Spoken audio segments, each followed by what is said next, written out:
गाव. गाव म्हणजे नक्की काय? गाव हा शब्द ऐकतो तेव्हा मन भारावून जाते. गाव म्हणजे केवळ एक ठिकाण नाही, ती आपल्या आठवणींची गोदामं आहे. तिथल्या मातीचा सुगंध, माणसांची आपुलकी आणि शांततेत लपलेली जादू हे सगळं फक्त गावातच सापडतं. गाव म्हणजे निसर्गाच्या कुशीतलं एक स्वप्न.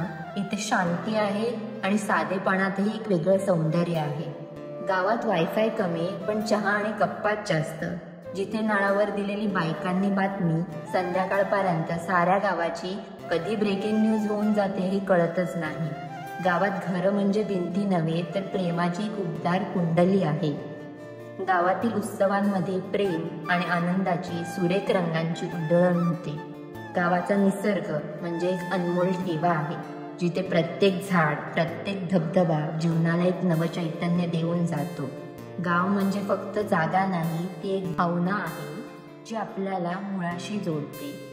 गावाची माया कधीही संपत नाही, ती मनात सदैवच राहते आणि तीच माया आपल्याला जिथूनही गेलो तरी आपलं खरं घर कुठे आहे हे शिकवते. चला तर मग पाहूया माझ्या नजरेतलं सुंदर असं आपलं हे छोटंसं कोपरोली गाव.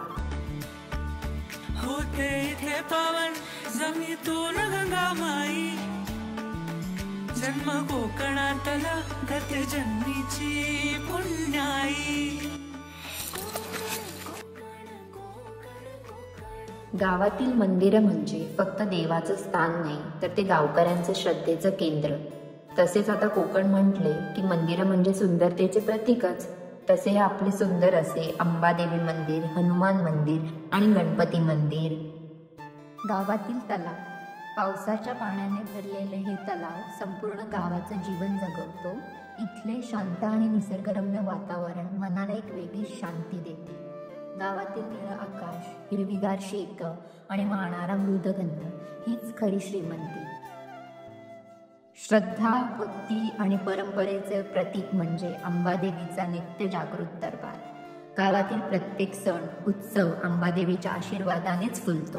शेतीपासून ते सुखशांतीपर्यंत अंबादेवीच्या कृपेने गाव जगतंय. पहिला नमस्कार अंबादेवीला. हेच तर गाव आहे. आपली मुळे, आपली ओळख. गाव जपा, मातीशी नातं जपा.